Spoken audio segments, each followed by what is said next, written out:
Muy buenos días, queridos hermanos.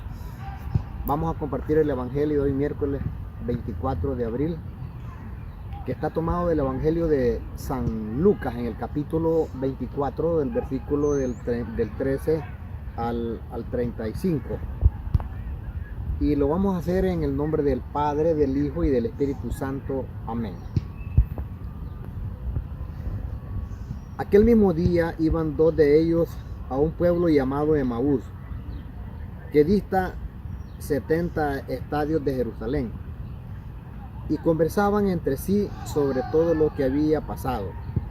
Mientras conversaban y discutían, el mismo Jesús se acercó a ellos y caminó a su lado. Pero sus ojos estaban como incapacitados para reconocerle. Él les dijo: ¿de qué discuten por el camino? Ellos se pararon con aire entristecido. Uno de ellos, llamado Cleofás, le respondió: ¿eres tú el único residente en Jerusalén que no sabes las cosas que han pasado allí en estos días? Él les dijo: ¿qué cosa? Ellos le dijeron: lo de Jesús el Nazareno, que fue un profeta poderoso en obras y palabras delante de Dios y de todo el pueblo. Como nuestros sumos sacerdotes y magistrados le condenaron a muerte y le crucificaron.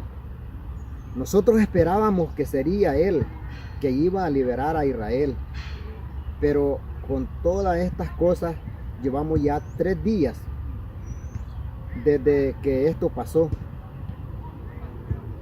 El caso es que algunas mujeres de las nuestras nos han sobresalido, porque fueron de madrugada al sepulcro y no hallaron su cuerpo. Vinieron diciendo que incluso habían visto una aparición de ángeles que decían que él vivía. Fueron también algunos de los nuestros al sepulcro y lo hallaron tal como las mujeres habían dicho, pero a él no lo vieron. Él les dijo: oh insensatos y tardos de corazón, para creer todo lo que dijeron los profetas.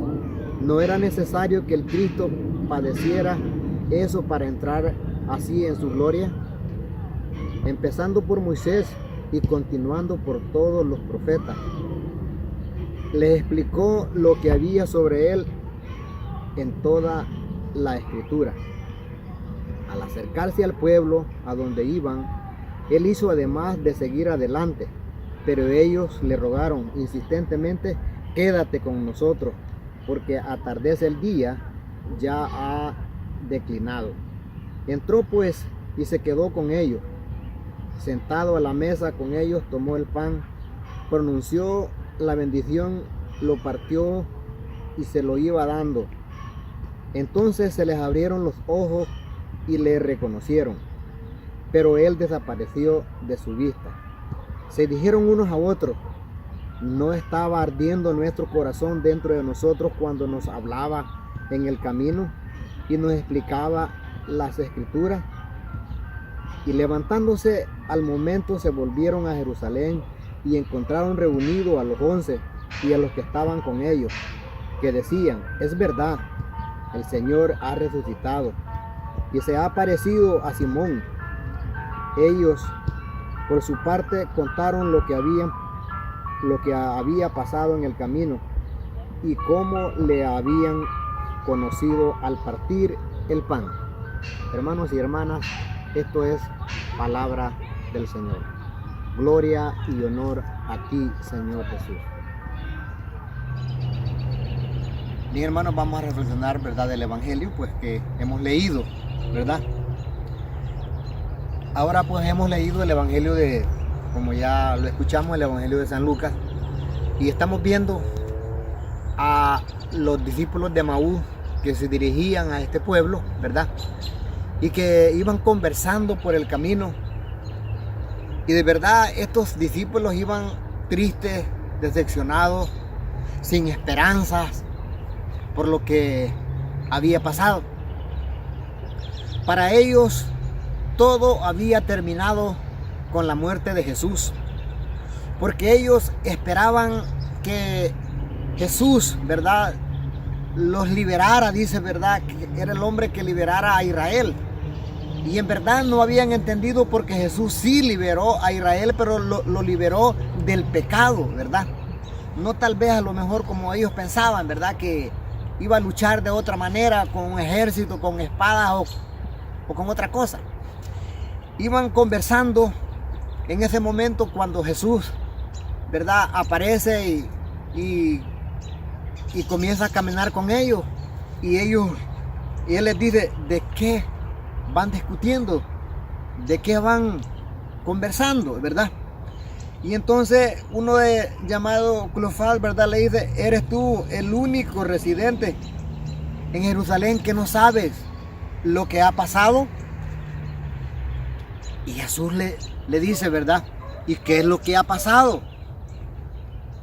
Y comienza entonces, ¿verdad?, que Jesús, el Nazareno, ¿verdad?, quien era un hombre, ¿verdad?, grande en milagros, en prodigio ante Dios y ante el pueblo, que había sido condenado por los sacerdotes, por los magistrados, y lo habían condenado a muerte.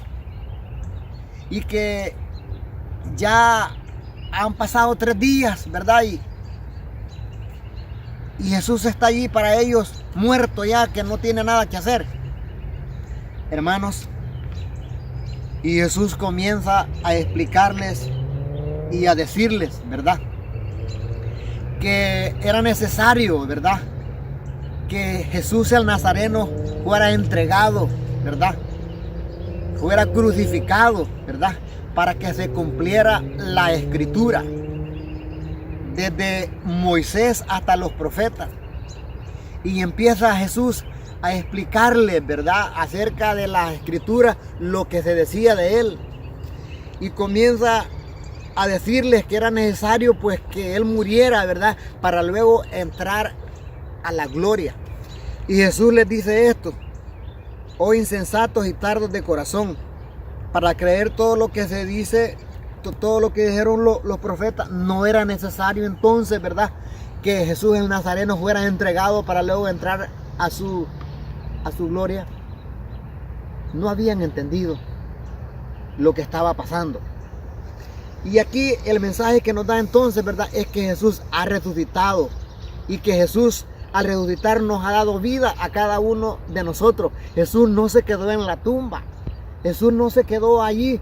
Jesús venció la muerte. Y al vencer la muerte, también nosotros somos triunfadores. ¿Por qué? Porque nosotros creemos en la resurrección, porque Jesús ha resucitado. Y nosotros creemos que un día, si perseveramos y hacemos su voluntad, vamos a resucitar con Él para la vida eterna. Y vamos a estar junto a Él. Pero hay algo importante que nosotros podemos ver. Dice que algo les impedía a ellos reconocerlo, ¿verdad? Sus ojos estaban cegados, no podían verlo, no podían reconocerlo. Ahora pregúntate, y para mí también esta palabra, preguntémonos, ¿qué nos impide reconocer a Jesús? ¿Cuál es lo que nos está impidiendo reconocer a Jesús? Jesús entonces está de nuestro lado en aquellos momentos difíciles de angustia, de tristeza, de desesperanza, porque esto era lo que pasaba. Y mire en qué momento, ¿verdad?, le vienen a reconocer. Cuando ya están para llegar al pueblo, dice que Jesús hace como que iba a seguir, pero ellos lo invitan a quedarse con ellos. Y Jesús acepta quedarse con ellos, ¿verdad? Y dice la palabra de Dios que cuando estaba reunido partió el pan, ¿verdad?, y se lo empezó a dar uno a uno. Y fue entonces cuando se les abrieron los ojos y comprendieron que era Jesús, el Hijo de Dios, que había resucitado. Y entonces, hermanos, inmediatamente dice la palabra de Dios que se levantan y van hacia Jerusalén y van a comunicar la noticia, ¿verdad?, a los que estaban reunidos, porque ya unas mujeres habían ido, ¿verdad?, y habían hallado la tumba vacía. Pero también estaban dudando, como los discípulos también estaban dudando, ¿verdad? Como estos 2 discípulos también estaban de la misma manera. Entonces, cuando parten el pan es cuando se les abren los ojos, ¿verdad? y ven entonces y reconocen a Jesús. Hermanos, invitemos a Jesús a quedarse en nuestra casa. Invitemos a Jesús, ¿verdad?, a quedarse de nuestro lado. Aceptémosle, ¿verdad?, en nuestro corazón. Y una de las cosas importantes que yo puedo ver aquí es que Jesús sigue siempre confortando la vida de la fe de sus discípulos, ¿verdad? Porque están desconcertados, están decepcionados, ¿verdad? Y entonces Jesús sigue dándoles esperanzas que Él está vivo, que Él ha resucitado, ¿verdad? Hermanos, el triunfo de la humanidad está en Jesús, porque Él resucitó. Y por eso este evangelio, ¿verdad?, es vida, es poder, porque Jesús ha resucitado. Y el apóstol Pablo dice que si Cristo no hubiera resucitado, en vano sería este evangelio y esta predicación, ¿verdad? Pero esta palabra es vida y es poder y es salvación para cada uno de nosotros, porque Jesucristo está vivo, venció la muerte. Qué grande, ¿verdad? Es el amor de Dios y qué poder tan grande. Miren lo que ellos decían, ese Jesús, ¿verdad?, que era poderoso, que era grande en obras, en milagros, en prodigios ante Dios y ante el pueblo, ¿verdad? Pero con esto que ya van 3 días y no vemos nada. Hermanos, Jesucristo está vivo. Recordémoslo. Él está vivo y Él nos ha dado la vida a través de su resurrección. Así que nos quedamos con esta reflexión, ¿verdad? Y siempre recordemos que Dios, Jesucristo, está en los momentos difíciles de nuestra vida, siempre animándonos. Que la honra y la gloria sea para Él, ahora y siempre. Amén y amén. Ahí, en la Eucaristía está